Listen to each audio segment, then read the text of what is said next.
(12년) 전에 나는 내가 꿈꾸었던 것과는 전혀 다른 예상 밖의 결과 때문에 인생이 괴멸될 상태에 놓여 있었다. 나는 7년 동안 모은 돈으로 집 근처에 가게를 냈다. 그동안 꿈꾸었던 의류점이었다. 그렇게 꿈꾸었던 일이었지만 상품은 팔리지 않았고 파리만 날리는 날이 계속됐다. 하지만 그만둘 용기도 없었던 나는 꿈을 접을 수 없다는 생각에 빚을 냈다. 처음에는 은행에서만 돈을 빌렸지만 부족해지자 소비자 금융에도 손을 내밀었고 결국 사채에까지 손을 댔다. 그리고 정신을 차렸을 때는 총 2천만 원, 약 2억 원이 넘는 빚이 내 어깨를 짓누르고 있었다. 변호사를 찾아가 상담해도 이젠 파산할 수밖에 없습니다. 라는 말만 돌아왔다. 모든 사람들이 나를 포기하고 있었다. 그렇다. 나조차도. 친구는 물론이고 애인과도 헤어진 나는 인생의 밑바닥에 내동댕이 쳐진 상태였다. 운전을 하고 있어도 화장실에 앉아 있어도 참을 수 없는 눈물이 흘러내렸다. 죽는 게 편할지 몰라. 그런 생각이 끊임없이 머릿속을 스쳤지만 내 빚보증을 서준 사람이 부모님이라서 죽을 수도 없었다. 어떻게 해야 할지 몰랐다. 그러던 어느 날 밤 나는 욕조에서 눈물을 흘리고 있었다. 모든 것이 끝나버리면 편할 텐데. 그때 어디선가 목소리가 들려왔다. 포기하지 마. 포기하지 마. 그것은 내 마음의 목소리였다. 샤워기에 물줄기와 눈물이 뒤섞인 몰골로 나는 중얼거리고 있었다. 이제 의지할 게 아무것도 없어요. 제발 좀 도와주세요. 하느님, 부처님, 조상님, 우주님. 바로 그때였다. 야, 히로시. 나 불렀냐? 어? 오랜만이야. 오랜만이라니? 저는 누구신지 모르겠는데요. 저리 가세요. 이봐. 모처럼 재미있는 일을 만들어 놓고 지금 그만두면 아깝잖아. 재미있는 일? 아니 그보다 도대체 누구세요? 나? 네가 조금 전에 불렀잖아. 우주님 하고. 네? 우주님? 뭐 실제로는 교신을 담당하고 있는 것뿐이지만 그래서 나를 부를 정도라면 너 정말로 해볼 생각이 있는 거지? 네? 뭘? 뭐냐니. 우주에 주문을 하는 건 말이야. 그렇게 하려고 나를 부른 거잖아. 우주에 주문을? 주문이라니 무슨... 너 빚 때문에 머릿속이 엉망진창이지? 주문이 뭐냐고? 너의 소원을 내가 우주에 전달해주는 거잖아. 소원? 우주의 소원을? 저는 지금 우주에 소원이나 빌고 있을 상황이 아니에요. 지금 저의 인생은 죽느냐 아니면 어딘가에 콕 숨어버리느냐 하는 길밖에 남아있지 않다고요. 숨어? 그거 좋지. 2천만 원의 빚을 피해서 숨어버린다. 그리고 인생 대역전? 꽤 재미있는 일 같은데? 재미있는 일이라뇨. 지금 제게는 그거밖에 선택의 여지가 없습니다. 그러니까 너의 주문은 대역전극을 바란다는 거잖아. 네? 저의 인생이 역전될 수 있다고요? 응? 될 수 있는 게 아니라 당연히 되지. 그래서 나를 부른 거잖아. 아니 그게 상대방이 누구인지조차 모르고 있는데 무슨... 에이, 정말 피곤하네. 그러니까 주문을 할 거야, 말 거야. 뭐든지 들어줄 테니까 빨리 결정하라고. 뭐든지? 정말요? 그럼 부탁합니다. 인생 대역전. 아, 숨어 사는 것은 싫어요? 정말 들어주실 건가요? 당연하지. 우주는 두말하지 않아. 규칙만 정확하게 지키면 돼. 규칙? 그게 뭔데요? 이 상황에서 벗어날 수만 있다면 뭐든지 하겠습니다. 그날부터 강력하고 자신감이 넘치는 우주님의 스파르타 수업이 시작됐다. 소원을 이루는 힌트를 전해 듣고 그것을 매일 실행한 나는 9년 만에 2천만 엔의 빚을 완전히 변제할 수 있었다. 그리고 가족과 함께 당시의 나로서는 상상조차 할 수 없었던 마치 꿈처럼 행복한 나날을 보내게 된다. 우주님은 정말 대단한 분이다.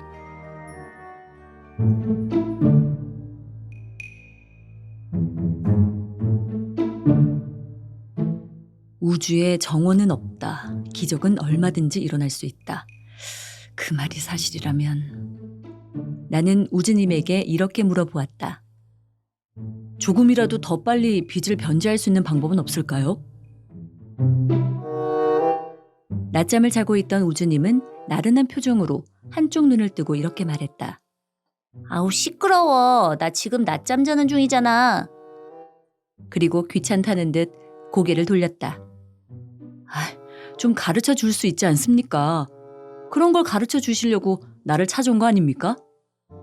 건방지게 나의 낮잠을 방해하지 마. 우주님은 화를 벌컥 내고 주변의 물건들을 치우더니 주변이 너무 지저분해. 정리 좀 해. 라고 말하고는 베개를 끌어안고 코를 골기 시작했다. 나는 어이가 없었지만 어쩔 수 없이 물건들을 정리하기 시작했다. 이게 뭐지? 바닥에 뒹굴고 있던 것은 반년 전에 구입한 책이었다. 이미 비투성이었던 내가 지푸라기라도 잡고 싶다는 마음으로 서점에 가서 집어든 책. 읽어보기는 했지만 당시에는 그 내용이 전혀 들어오지 않았던 책. 억지로 읽어보려다가 왠지 한심하다는 생각이 들어서 덮어버렸던 책이다. 왜냐하면 거기에는 감사합니다를 5만 번 말하면 인생이 바뀐다고 쓰여 있었기 때문이다. 감사합니다를 5만 번 말하면 인생이 바뀐다고? 그렇게 간단히 인생이 바뀐다면 누구든지 바꾸지. 책값이 아깝다. 그렇게 중얼거리며 방 한쪽 구석에 던져놨는데 반년이 지나면서 그런 책을 구입했다는 사실조차 잊고 있었다. 책을 집어들고 책장을 넘겨보니 반년 전에 의미를 이해할 수 없다고 생각했던 내용들이 믿을 수 없을 정도로 공감을 불러일으키며 나의 내부로 스며들어왔다. 도저히 같은 책이라고는 생각할 수 없을 정도로 나는 강한 공감을 느끼면서 그 책을 단번에 독파했다. 감사합니다를 5만 번이라. 그렇게 중얼거리는 나의 눈은 반년 전과는 전혀 다른 빛을 발산하고 있었는지도 모른다. 한쪽 눈을 뜬 우주님이 귀찮다는 듯 이렇게 말했다. 어차피 한가하잖아. 너도 한번 해봐. 그래, 손님도 없고 어차피 할 일도 없어. 그렇다면 감사합니다를 5만 번 말해보는 것도 나쁘지는 않을 것 같아. 그날부터 나는 틈이 있을 때마다 감사합니다를 중얼거리기 시작했다. 가게 문을 열고 다시 닫을 때까지 손님이 없는 시간에는 줄곧 감사합니다를 중얼거렸다. 무엇에 대해 감사하는 것인지 생각해보지도 않고 무조건 감사합니다를 말했다. 10회를 외면 손가락 한 개를 구부리고 100회를 외면 노트에 정자를 적었다. 하루 7,000번은 중얼거렸을 것이다. 한 달 반 정도 시간이 흐른 어느 날이었다.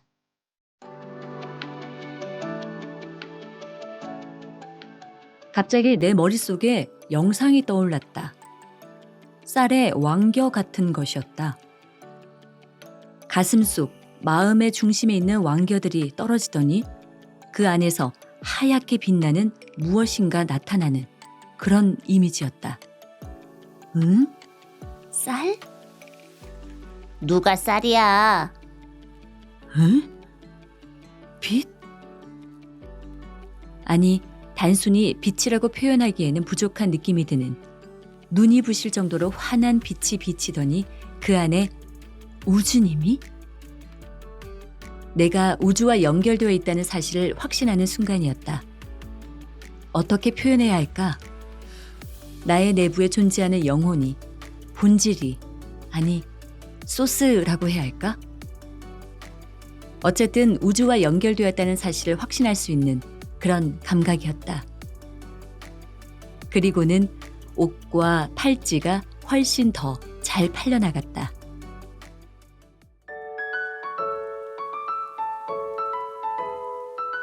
감사합니다라는 말에는 힘이 있다.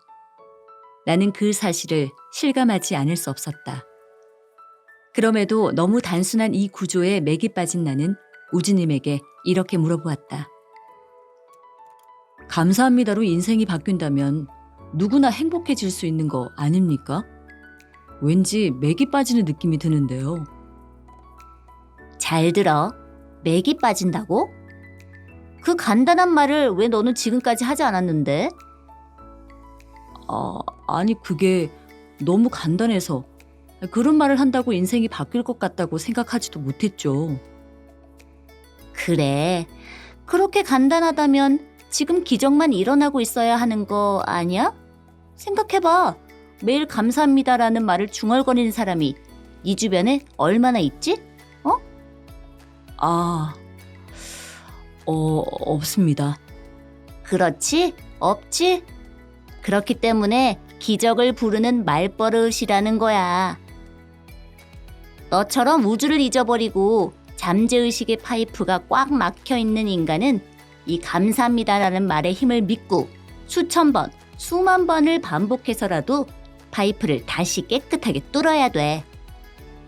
잠재의식의 파이프? 깨끗하게?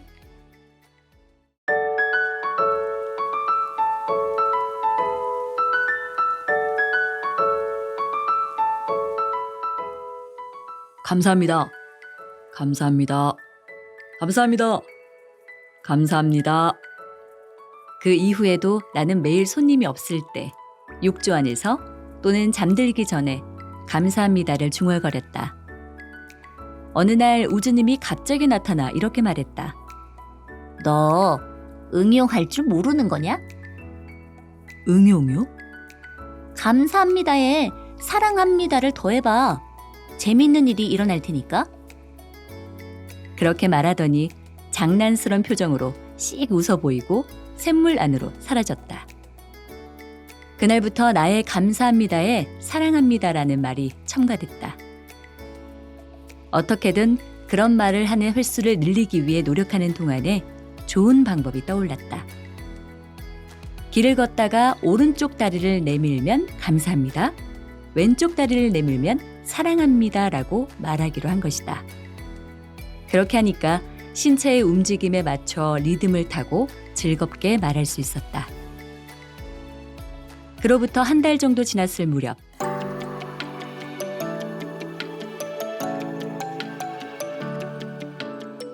나는 신기한 꿈을 꿨다.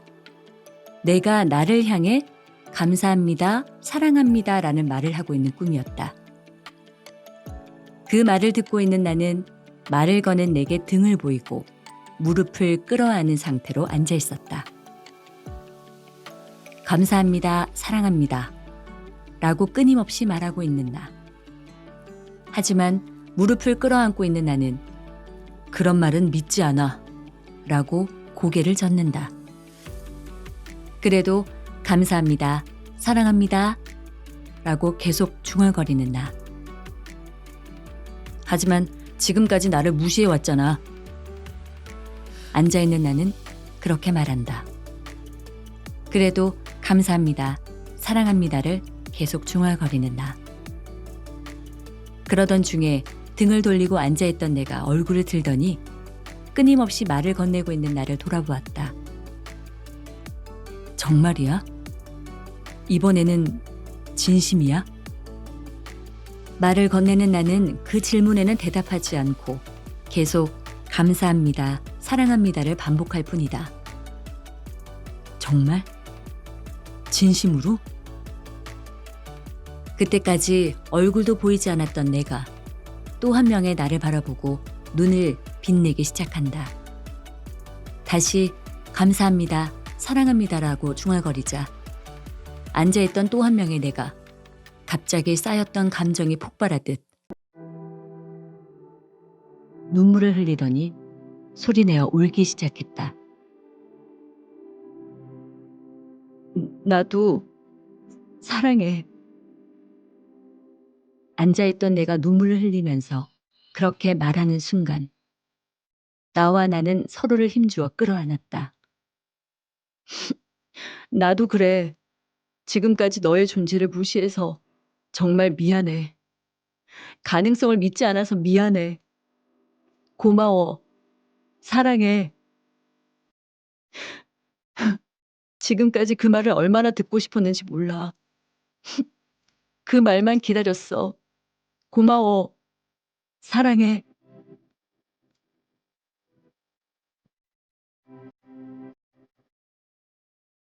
정말 이상한 꿈이었지만 잠에서 깨어난 나의 마음은 무슨 이유에서인지 말로 표현할 수 없을 정도로 편안했다. 그날 조깅을 하면서 나는 눈에 비치는 모든 것에 감사합니다, 사랑합니다 라고 말했다. 물론 다른 사람과 지나칠 때는 마음속으로 중얼거렸다. 이상한 사람으로 비칠 수 있으니까. 까마귀야, 고마워. 오늘도 사랑해. 그렇게 말하면서 달리고 있는 나를 보고 우주님이 싱긋 미소를 지어 보였다. 너 어제 이상한 꿈을 꿨지? 사랑한다고 계속 말해서 그런 걸까요? 또 한 명의 내가 자신을 믿어달라고 부탁하는 꿈을 꿨어요. 이 꿈에는 어떤 의미가 있을까요? 그건 꿈이 아니야. 너의 잠재의식과 현재의식이 대화를 나눈 거야. 너에게 의식이 있을 때는 현재의식이 너의 사고를 지배하고 있기 때문에 잠재의식과는 자유롭게 대화를 나눌 수 없거든. 잠재의식과 현재의식이요? 그래. 사랑합니다에는 잠재의식과 현재의식을 연결하는 힘이 있어. 지금까지 너는 너 자신에 대해서 부정적인, 스스로를 쓸모없는 인간으로 만드는 말만 사용했잖아? 쓸모없는 인간으로 만드는 말이라는 건 좀. 손님은 오지 않아. 빚은 갚을 수 없어. 어차피 나는 안 돼. 라는 말은 자신을 쓸모없는 인간이라고 말하는 건 아니야? 그렇게 말하고 있는 존재가 현재의식에서의 너야. 겉으로 드러나 있는 6만 분의 1에 해당하는 경솔한 너. 6만 분의 1? 그래. 겉으로 드러나 있는 현재의식에는 잠재의식의 6만 분의 1에 해당하는 에너지밖에 없어. 말에는 강력한 힘이 있기 때문이지. 현재의식이 내뱉은 말 때문에 너의 잠재의식은 완전히 우울증에 걸려 있었던 거야. 잠재의식이 우울증에? 그래. 심리학에서 흔히 말하는 트라우마라는 거야. 스스로에게 대해 부정적인 말만 되풀이해 왔으니까 이 트라우마가 생기는 게 당연하지. 하지만 네가 감사합니다라는 말을 할 때마다 지금까지 스스로에 대해 했던 부정적인 말들이 하나씩 사라지는 거야. 그런 부정적인 분위기가 모두 사라지면 지금까지 어두운 기분에 잠겨있던 잠재의식이 조금씩 기운을 되찾으면서 너를 믿기 시작하는 거야. 그리고 이 감사합니다라는 말의 수가 지금까지 스스로에게 했던 부정적인 말의 수를 웃돌게 되었을 때 비로소 잠재의식이 현재의식과 일체화되고 서로를 신뢰하게 되는 계기가 만들어지는 거야. 너는 감사합니다라는 말을 통해서 우주 파이프를 깨끗하게 만들었잖아? 그리고 사랑합니다라는 말을 통해서 잠재의식과 현재의식이 서로를 이해하게 된 거야. 지금 기분이 어때? 그런 것 같습니다. 왠지 편안한 느낌이 듭니다. 그래, 이제 잠재의식이 우울한 기분에서 벗어난 거야. 이제 네가 주문을 한 내용이 우주에 도달하는 힘은 6만 배로 증가한 거라고. 그렇게 말하고 우주님은 허공에서 한 바퀴 회전을 한 다음 여느 때보다 부드러운 표정을 지어 보이고는 강조해서 말했다. 이봐, 이건 모두 내 덕분이야. 그러니까 나한테도 감사해야 돼.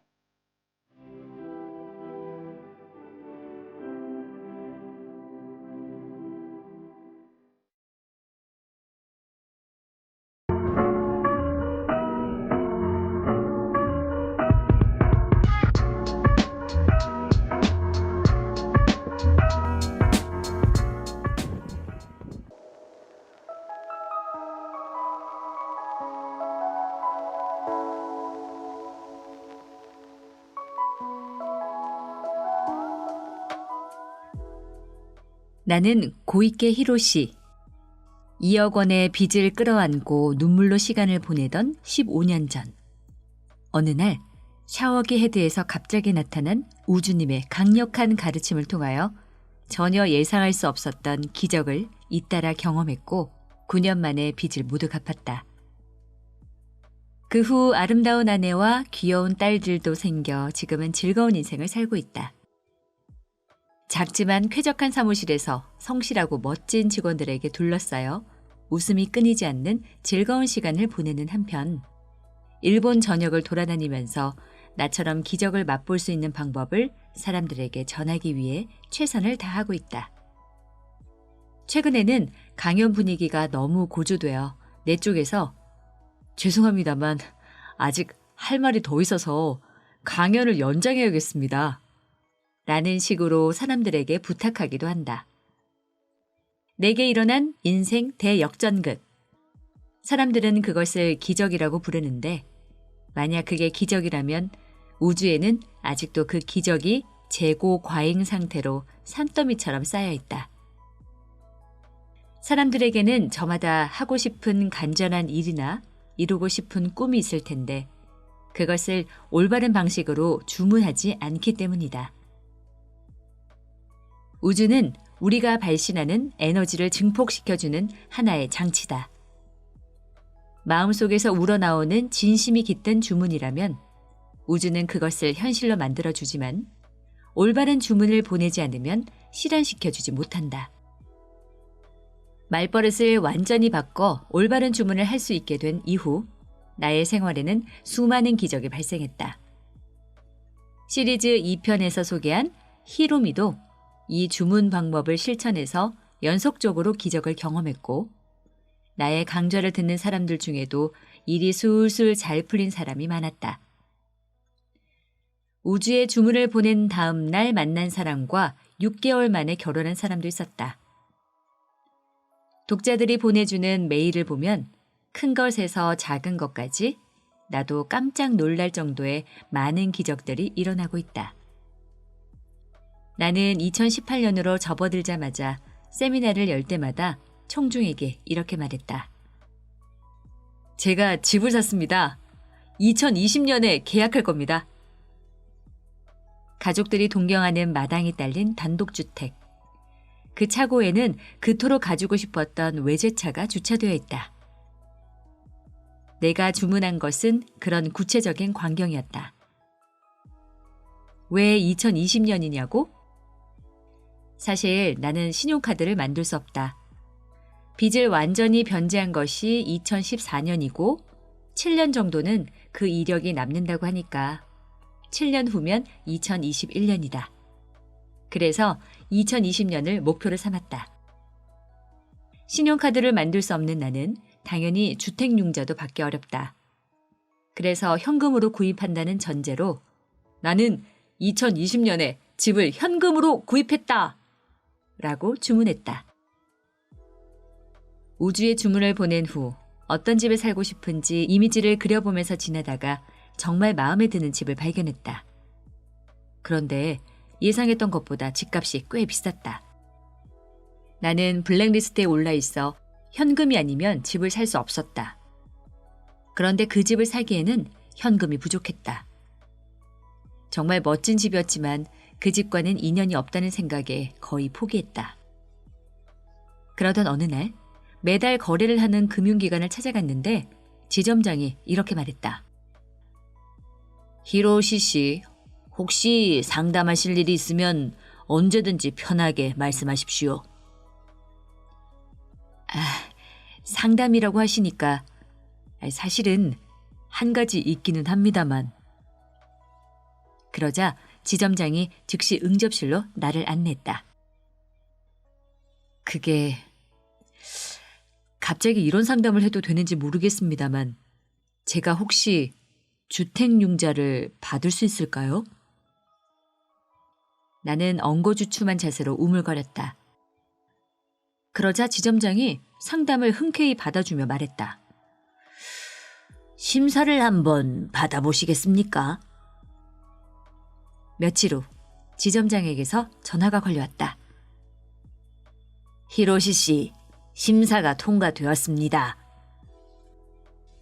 내가 주택융자를 받을 수 있을 거라곤 생각지도 못했다. 세상은 정말 알 수 없다. 마음에 드는 집이 있어도 구입할 방법이 없어 우왕좌왕 하고 있었는데 주문을 낸 것보다 2년이나 일찍 기적적으로 내 집을 사게 된 것이다.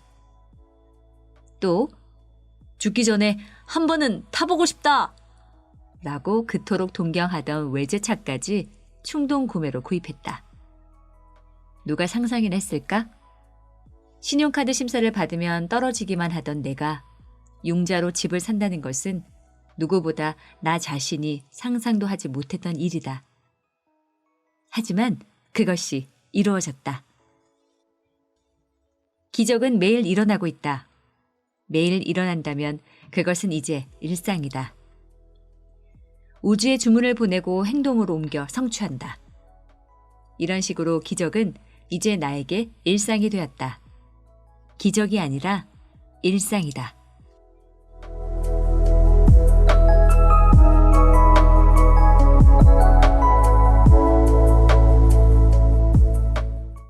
설마 했던 것이 현실로 이루어져 내 집을 구입하게 되었고 그로부터 몇 개월 후 우리 가족은 모두 이사 준비에 매달렸다. 아내는 물론 딸들도 신이 나서 짐을 꾸리느라 정신이 없었다. 새로운 생활을 상상하며 이것도 하고 싶다 저것도 하고 싶다고 들떠서 돌아다니는 가족들의 모습을 보고 나도 마음속에서 솟아오르는 행복감에 한껏 취했다.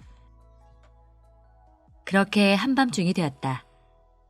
나는 서재에서 혼자 매달 1일이면 찾아가는 나카다 신사의 수호를 받는 이 맨션에 감사합니다. 사랑합니다. 라고 지금까지의 감사를 전하면서 짐을 꾸리고 있었다. 그러고 보니 최근에는 찾아온 적이 없는 것 같은데.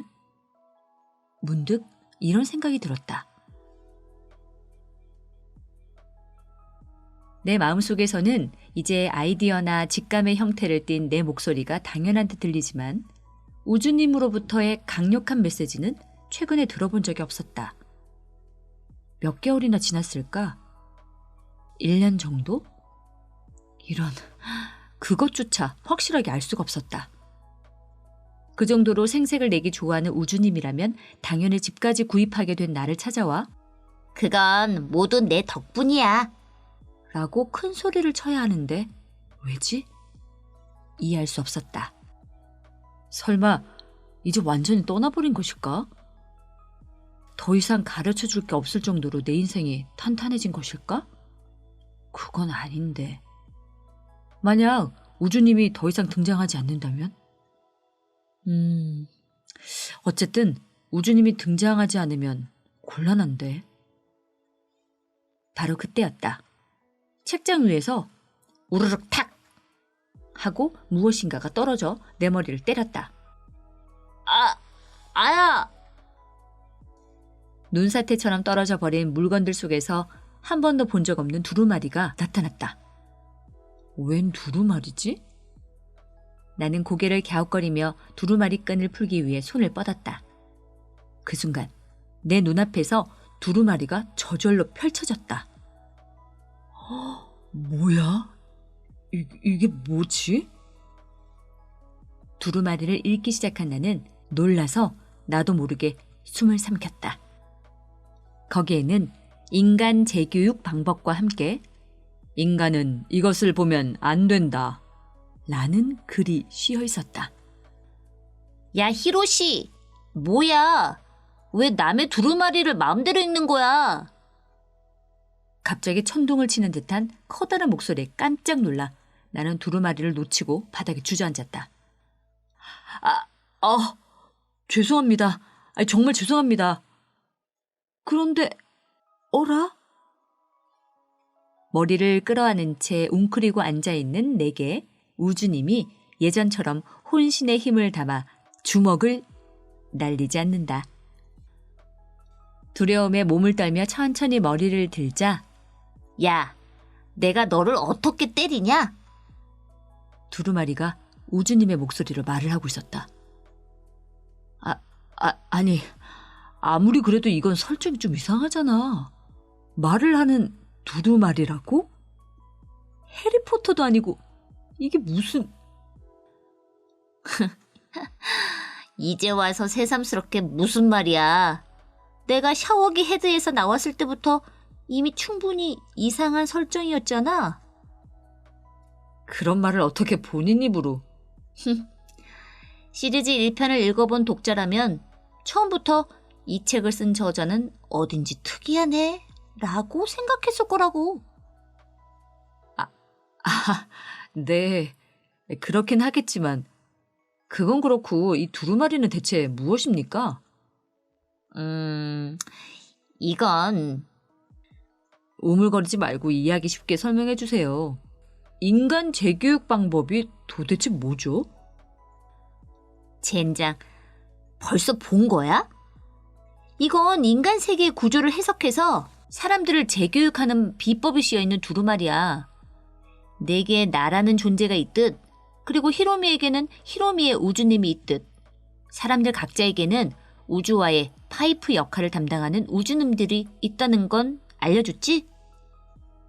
우리가 지구로 올 때 읽고 머릿속에 입력해두는 것이 이 두루마리 내용이야. 우주가 그동안 축적해온 데이터를 바탕으로 인간은 어떤 성질을 가지고 있고 어떤 것에 좌절하며 그때 어떤 식으로 지도해야 좋은지를 말해주는 내용이지. 어떻게든 인생을 역전시키고 싶다 라고 주문을 보낸 사람들에게만 발동되는 것이 이 두루마리의 프로그램이야. 사람들의 입장에서 보면 모든 부정적인 것들을 긍정적인 것들로 변환시키는 비법이라고 말할 수 있지. 각각의 우주님들은 두루마리에 씌어있는 비법에 따라 자신이 맡은 사람들을 교육시키는 거야. 나의 피실험자는 히로시, 바로 너고. 제가 그럼 실험 대상자였다는 말씀입니까? 하지만 왜 그런 일을 하죠? 우주도 이제 슬슬 움직이기 시작했어. 시리즈 1편에서 내게 우주와 지구의 구조에 관해서 설명해줬지? 인간이 지구로 온 이유와 행동의 의미는 본래 인간은 몰라도 되는 것들이었어. 오히려 알면 안 되는 것이었지. 왜냐하면 모르는 쪽이 재밌으니까. 영화의 주인공도 영화 속이라는 사실을 모르는 상태에서 행동하고 성공과 실패를 맛보고 마지막을 맞이하잖아? 인간들도 지구에서 인생이라는 자신의 드라마를 완수하고 우주로 돌아오지. 하지만 말이야, 최근 지구에서는 위험을 회피하려는 사람들의 욕구가 비약적으로 높아졌어. 잔뜩 위축된 사람들이 증가하고 행동을 단순하게 즐길 수 없게 되면서 인생을 행복하게 마무리 짓지 못하는 상황이 증가한 거야. 우주로 돌아온 영혼들이 실수였어. 지구에서 좀 더 적극적으로 살았어야 해. 라고 탄식을 하는 경우가 너무 많다 보니 우주도 더 이상 외면할 수 없게 되었지. 무엇인가 조치를 취해야겠다고 생각했지.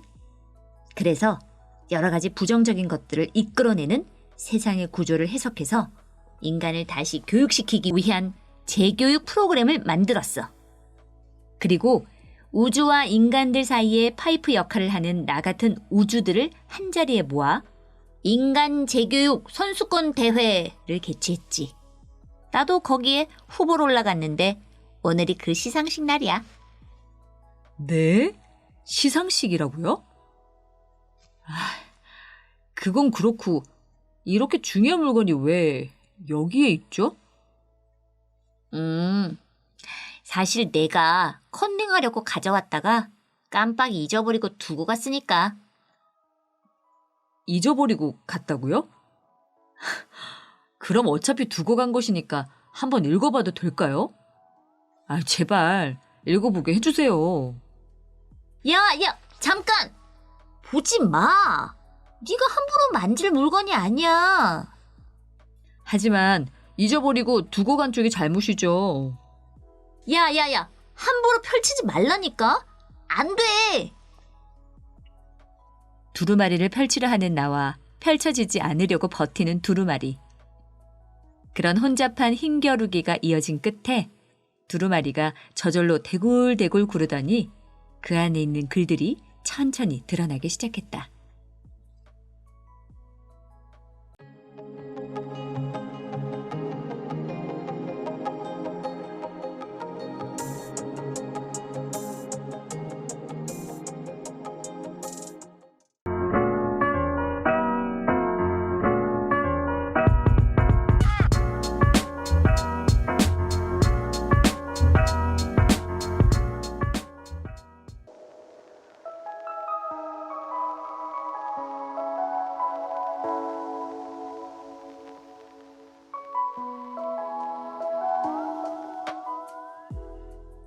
랄랄랄랄랄랄랄랄랄랄랄랄랄랄랄랄랄.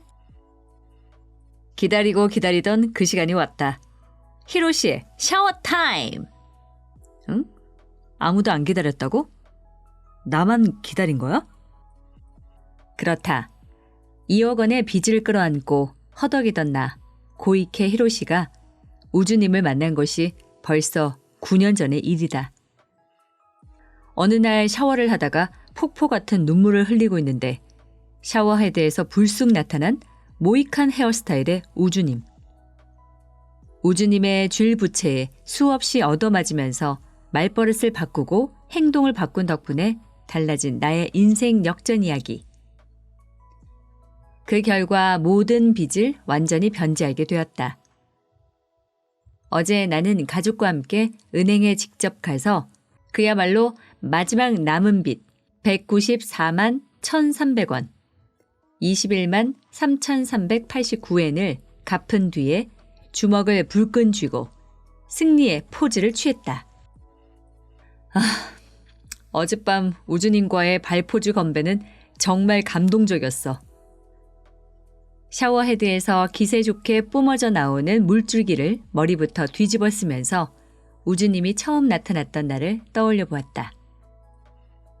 그래, 이제 나는 우주님의 줄부채에 얻어맞지 않아도 돼. 왠지 섭섭한 느낌이 들기는 하지만 얻어맞는 걸 정말 싫었어. 우주님은 줄부채 휘두르는 걸 정말 좋아한다니까. 왠지 모르게 시원섭섭한 기분을 느낀 나는 샤워헤드를 마이크 삼아 큰 소리로 노래를 부르기 시작했다. 평소에 좋아하는 체커스의 음악을 한 소절 끝냈을 무렵. 히로시, 너 여전히 음치구나. 무슨 소리가... 기분 좋게 부르면 되지. 듣는 사람도 없는데 뭐. 응? 그런데 누구지? 누가 있나? 두리번거리는데 익숙한 목소리가 또 들렸다. 히로시, 이 샤워헤드는 내가 언제든지 이용할 수 있는 문이니까 네 돌머리에 함부로 갖다 대지 마. 우주님? 그 말도 안 되는... 우주님이 왜... 말도 안 된다고? 그게... 왜? 뭐? 뭐가 궁금한데? 어젯밤에 빚을 모두 갚은 기념으로 건배를 하고 완전히 떠나지 않았습니까? 이 샤워 헤드를 통해서요. 그래서? 아이, 그래서라뇨. 왜 또 나왔습니까? 뭐? 또 나와? 나를 무슨 뱀장어 취급을 하네. 이 건방진 돌머리가. 어제 말했잖아. 또 보자고 히로시. 라고. 네? 또 보자는 말이 하루 다음 날인 오늘이라고요? 왜? 뭐 불만이라도 있어? 아니, 불만은 없지만 어제 또 보자고 해놓고 오늘 나타나는 건 뭔가. 너 설마 빚을 모두 갚았으니까 그것으로 모든 것이 다 끝났다고 생각하는 건 아니겠지? 네? 어떻게 그런 생각을 하고 있었습니다? 네, 그렇게 생각하긴 했습니다만. 그래, 그랬을 거야. 아니, 그런데 왜 다시 오셨습니까? 뭐? 왜 왔냐고? 당연하잖아.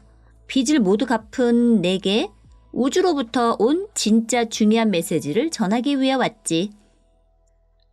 진짜 중요한 메시지라고요? 그럼 지금까지 알려준 건 그다지 중요하지 않았다는 건가요? 무슨 헛소리야.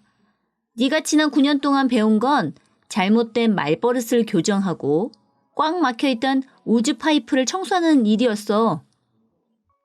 그럼 앞으로는요? 빚을 모두 갚았다고 들떠있는 네가 꼭 명심해야 할 법칙이 있지.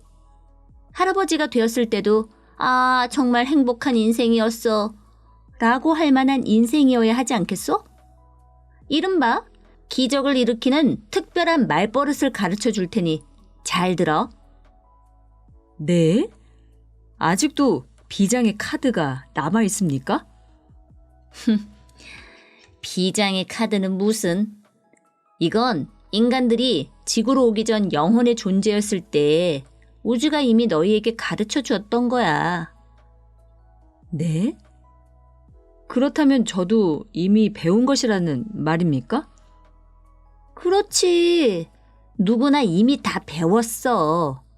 하지만 대부분 잊어버린 채 살고 있지. 이 비법을 기억해내면 기적 같은 건 일상 다반사로 일어나게 되어 있어. 그런 비법이 있다고요? 왜? 의심스러워? 뭐 그렇다기보다. 쉿. 지금부터 알려줄 테니까 귀나 입이 가까이 대. 우주님은 내 귀에 입을 대고 이렇게 말했다. 일어나기 바라는 것만 말로 표현하는 거야. 일어나기 바라는 것만요? 아니, 그건 그렇고 아무도 없는데 왜 굳이 귀옛말을 하세요? 아이 거참, 꽤 성가시게 캐묻네. 그야 이쪽이 극적으로 보이니까 그렇지. 네. 어쨌든 일어나기 바라는 것만 말로 표현하라고.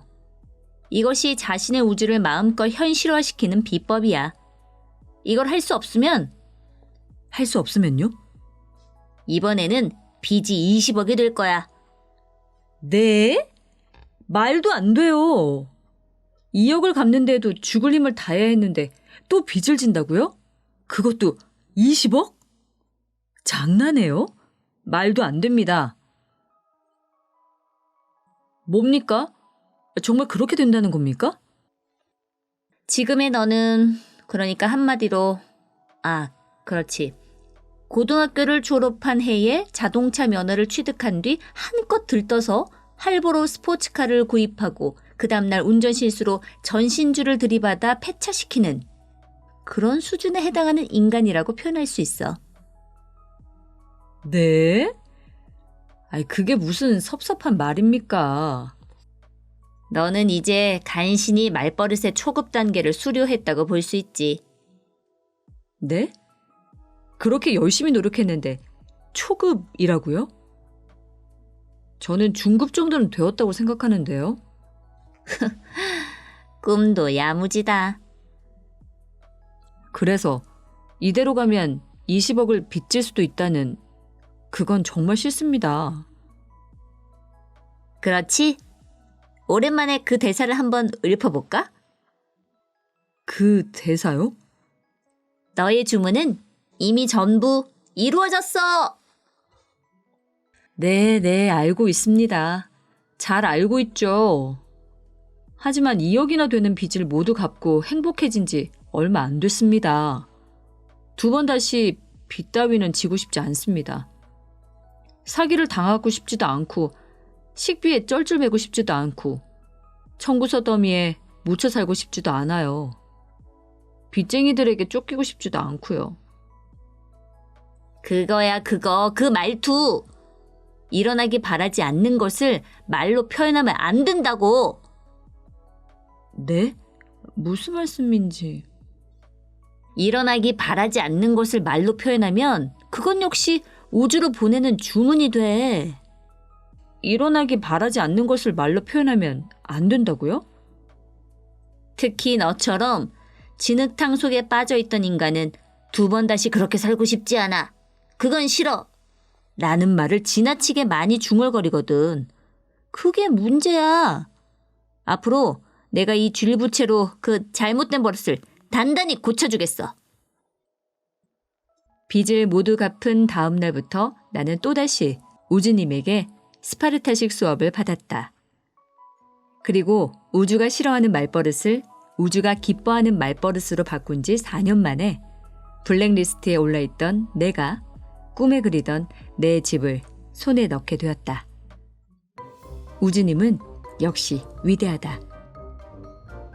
그러고 보니 전에 빚을 갚은 뒤에는 두루마리로만 등장한다고. 그건 그거고 이건 이거야.